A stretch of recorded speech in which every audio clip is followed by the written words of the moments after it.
Hello, everybody, and welcome back to another episode of Sensei's Thoughts. I am Sensei Kills, and I do these things. Let me fix that camera so you can see my beautiful beard. I do these things through out of just spontaneous things, but I felt like there was a lot of news that came out yesterday, Monday, Monday the third of fifth of third of fifth, May 3rd. I got that right. So I just feel like there was a lot of information that came out yesterday that came down the pipeline, and I just couldn't wait till tomorrow. I'm pretty sure I'm probably gonna regret and say, "My God, more news comes out tomorrow or whatever." But if I have to, I'll just do another video tomorrow. But this was recorded, not live. But I recorded live. If that makes any sense. Okay. Without further ado, there is news on the horizon, guys. There's plenty of news. One of those being, oh my God, where do I start? There's so much. Let's start with FPS Boost. FPS Boost. They came up with the biggest drop of games when it comes to the FPS Boost. I believe it was like 70 plus games on there to bring the total up to like 91 games or something like that. But a lot of games was boosted yesterday. And when that list came out, I mean, it was rumored throughout the ending of the week last week and over the weekend that they were gonna go ahead and drop a big list of FPS Boost. But I didn't expect that much. It was, I mean, it's always rumored. But when I saw the list come out, Major Nelson, shout out, he went ahead and dropped that list. And I sit there and I'm going, holy crap, that's a lot. That's a lot of games coming out at one time. Thank you, Xbox, for not letting me finish not one single game throughout the week. It's one of those things where now I want to go back to Recore. Now I want to go back to my Watchdog 2. I mean, Titanfall 2 is already done, but there's so many titles that were put on this FPS Boost list that I'm going, what do I do next? But again, it's one of those features that I've always considered as a next-gen feature. FPS Boost is one of those things that will take my library of games, my investment of games from the past, and even on Game Pass, and boost it up to enough for it to feel like a brand new game. Heck, even Anthem was on that list. Yes, good old Anthem. That hurt my heart. They pulled the rug on that one. They pulled the plug on that one, I should say. But even Anthem's on that, playing at 60 frames per second. I haven't played it yet. I've seen videos of it being played in 60 frames per second after the FPS Boost, and it looks butter smooth. It looks really good. But again, this is Xbox caring about the gamer's investment, feeling not just the investment, but taking care of things like the historical value of these games coming out that came out in the past, and taking care of those games. And it's almost like if you've been gaming as long as I have, I cherish the memories of these games from the past. And there are times where I sit here and go, man, I wish I could play that game. And then I pop it and I go, oof, okay, the memories I had were completely different from that. But with the FPS Boost, it allows me to go, man, I wish I could play that game in this day and age. And it boosts it up to the point where it feels, brand new. It just slaps a brand new coat of paint on these games, and I get to enjoy them again in 60 frames per second. There's many games that back when they came out, was only at 30 frames or sometimes even less than. It would drop, even at that point, drop below 30. Then I'm sitting there going, man, this game would benefit from a 60 frames per second. Recore was one of them. That I would say would benefit from a 60 frames per second. And now it does have the boost on it. So I can go ahead and revisit that and see how it plays with 60 frames per second, and see how smooth it plays. But that was just one of the many things that came out yesterday, many things that dropped yesterday amongst the email dumps that were coming out. I'm not even going to get into that. But that was just one of the news. That was, let me check here. I tend to write these things down and have to go back and look at what other, because there's so much that I used to be able to just go, oh, this came out, that came out, oh, this news came out. Now it's like so much going after another. Oh, Limited Run. Limited Run, if you guys are not familiar with Limited Run, these guys are known for box art when it comes to collection editions, such as Doom games and so on, like in the game, not just games, but outside, like just gaming alone. They do a lot of the collector's edition box arts. When you get the big old box where it has like a three stages of opening it up, and it has it has a CD, the game itself. It could have a soundtrack in it. They'll add things to it. It's a collector's edition. We all know what that is. That goes beyond just the game media, just the actual disc itself. They actually add value to these things, and there's a lot of people out there who collect these box arts because they just look so cool. They're neat. Just like I collect pop dolls. There's people out there who collect. That's their collecting thing. That's what they want to collect. and it's going to be the box art. So that company is called Limited Run. They have partnered up with Xbox to do the physical games box art. You know, it's been a long time. We've had games coming out that's on and all systems, and when it comes to limited edition, Xbox was never really into the. They didn't get the treatment, the limited edition treatment from a company like Limited Run. But now they are partnered up with them. So going forward, they will start releasing limited art or limited run collector's edition box art going forward. So that's going to be pretty neat for those who are out there who still buy the physical disc or collect the physical disc and they like the limited edition version of it. It's coming out there. So now you're going to have to now you have the Xbox versions coming out as well. So that's pretty cool. Other stuff here, this Discord news that came out also. Big win for PlayStation, in my opinion, for having Discord, for partnering up with Discord. Now, this doesn't start to 2022, but from what I'm reading, they're going to have the ability to use chat features on it, just like you do with regular Discord. It'll be infused into the console, like the PlayStation console. It'll be infused in their ecosystem already when it comes to the party chats and how to communicate back and forth between players. That's a big win. I mean, especially if they're thinking about bringing out factions, for Last of Us. If they're still planning on doing that and they're still making that mode, that multiplayer mode for Last of Us. If you guys have not played that faction mode on Last of Us, it was a pretty neat multiplayer. I enjoyed it when I used to play it. But if they are still like something like that, they're still planning on making a multiplayer game or multiplayer mode for Last of Us. And Last of Us going to I think it's already in PC, but Last of Us being on PC now with the Discord when that comes out, not just this game, but going forward, they're able to communicate with the crosstalk on crossplay. Because as of right now, there's really nothing. Xbox has their party chat, PlayStation has their party chat, PC has several different ones, but Discord being the most popular one. That Discord can go ahead and unite that kind of a crosstalk across the board. I only wish Xbox were to come out with a partnership that way where they include the voice part and embed that into some application you can do on your Xbox, so we can use Discord. But it's a pretty neat feature. I mean, I have plenty of PC buddies who use Discord as their software, as their app to go ahead and communicate. But as of right now, we have a couple of buddies, my Logic and Reborn. My buddies there, they play PC, and every now and again we cross play. We do Apex Legends. Sometimes we do what else is out there? Sometimes we used to do when I had Call of Duty downloaded, we used to do Call of Duty. Even with that, they played on PC, but we went and talked through the Discord, or in other ways they were able to download the Xbox app and talk that way. But right now, the Xbox app is a pretty cool thing for us, but when it comes to the PC users, it can become kind of a headache for them to use that. I don't know if you heard 2 podcasts ago where Logic talked about it, where it can be frustration trying to get that to work, the Xbox app. But with the Discord, having that available just like that, if they had, if Xbox did what PlayStation is doing with the partnership that they have for Discord, we'll be able to just use that one app and just go ahead and communicate across the board with whatever console there is, and we can just communicate that way. If you guys have not used Discord, I've been playing with it a little bit. Was introduced to it a couple of months ago. Again, my boy Reborn. He introduced me to it a couple of months ago. We opened up a channel for me and everything, and I've been playing with it more and more. I don't have enough time in the day for me to go ahead and actually play with it the way I want to. But I've been playing on it little by little here and there. And then this past weekend when I was invited to the fellows over at Xbox, the XBL Party Podcast, they also use Discord. So that was a good introduction, like a crash course introduction to what Discord is and how it can get used. And I was intrigued. I'm like, wow, this is, you could do this way and that way. There was a couple of things I learned from that.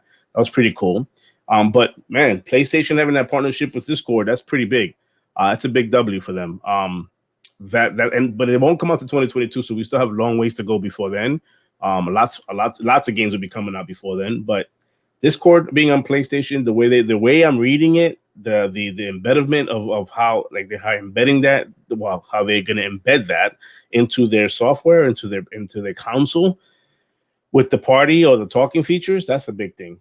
That's a huge thing. For them, that's huge. Yeah. So other than that, there's other gaming news that came out. I know there was something they would eat. There's been the last 2 days. It's been yesterday and today with these email dumps showing what can be, what's going to happen there. Man, I tell you what, the those accounts or news, the news media like IGNs and them, who rely on their sources to get this information out before anybody else. Because let's be real here. That's how they get their traffic. When they have my sources told me and my sources told me, that's how people clickbait, get into this, into their accounts and traffic, and that's how they get their numbers up. It's been a rough 2 days for them, I want to say, because I mean the email dumps we're seeing from the court documentation. This is the whole Apple and Epic thing going on. I guess those emails are public because they subpoenaed them, I guess, or whatever. But they're part of public knowledge. You can see them now.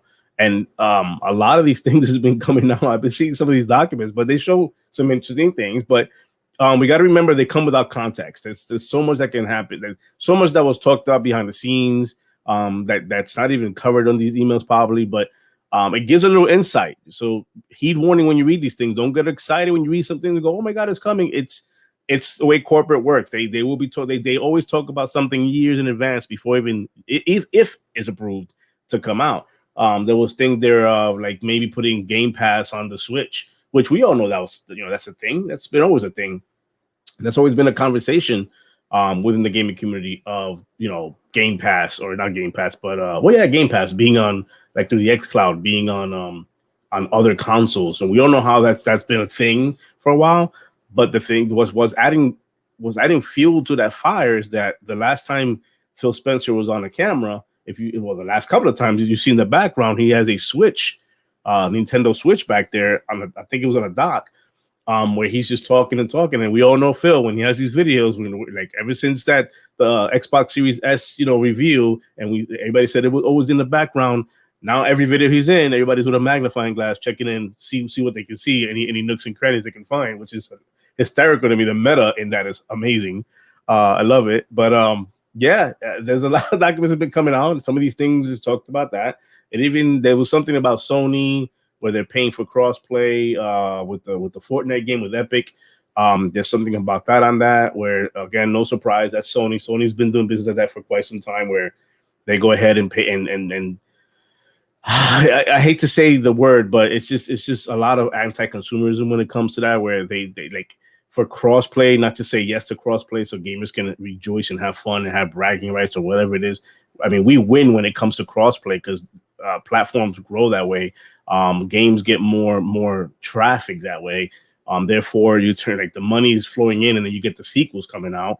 The supported devs conversation that's in there, but to have Epic had to pay to get crossplay going towards Sony, that to me was like it's just weird, man. Like I don't know. It just maybe I'm looking at it from a gamer's perspective or point of view, but just to me it's toxic. It's like why would you close off a gate for gamers to play together and enjoy a game together, whether it be this console or that console? I get and understand the business when it comes to me having to push my plastic box out. Or any of these companies pushing out their plastic box out, because at the end of the day, they want to sell the hardware so you can play your software, which is your games. But this type of thing doesn't make any sense where you're just pushing, no crossplay because you want them to pay you for that. And I seen some numbers of just Fortnite alone, and I've seen how popular Fortnite is for the PlayStation console. And then second place from that was Xbox, and then it was Android. No, not Android. Sorry. It was Apple, and then it was Android. Android had like a 0.5. Nobody really plays that on Android. Smart people there.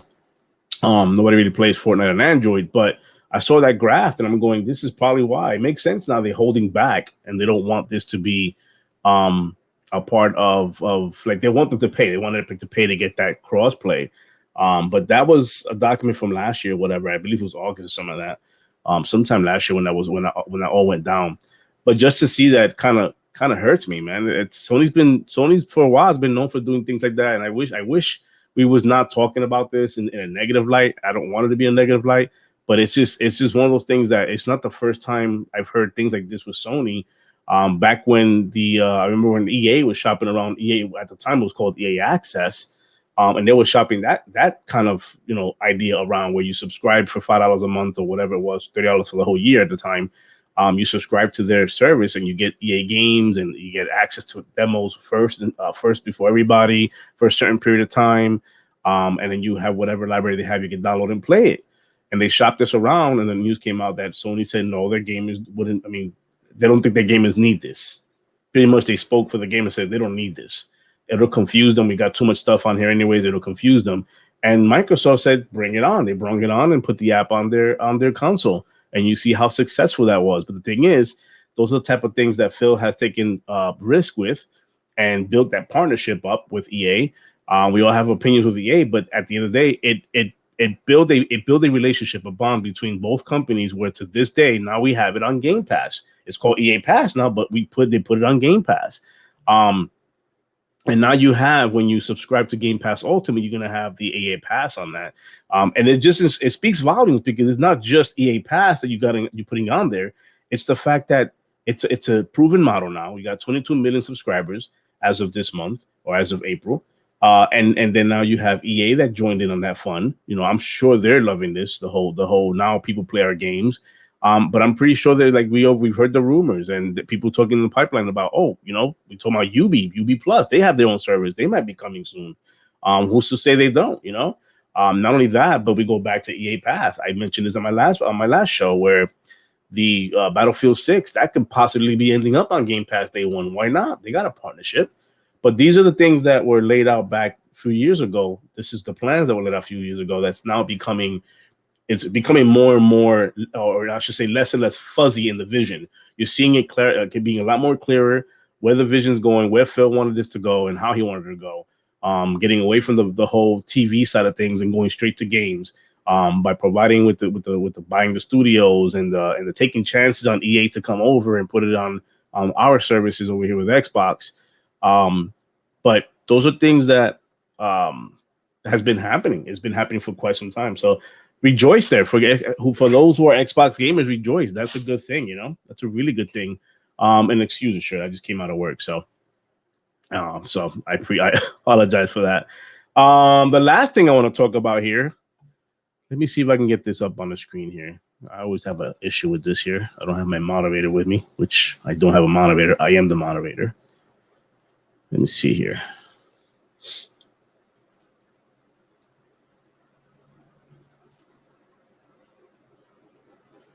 There we go. Last thing I want to talk about is this beauty right over here. See that right here? That is the new Resident Evil Village. And they dropped news that, this is Digital Foundry is the one that actually tested out, but 4K, 60 frames, and ray tracing. Let me say that again. 4K 60 frames and ray tracing. Not ray tracing. It's and ray tracing. So it looks like Capcom got their hands on that Xbox and they're starting to know how to use the tools. I know it's been a meme and it's been a joke and a lot with a lot of fanboys, but they finally are getting the hold and the hang of using the tools. This is probably gonna be the first game that's come out. It's third party, but it's come out that on the Xbox Series X. It's going to actually do all three benchmarks without sacrificing one or the other. I have not read, when I see these things where it says and or, I always look into it like in details to see what it means, because sometimes they'll put the line there or they'll say or. But in this case, it's completely all three benchmarks are being hit at one time, which is the 4K.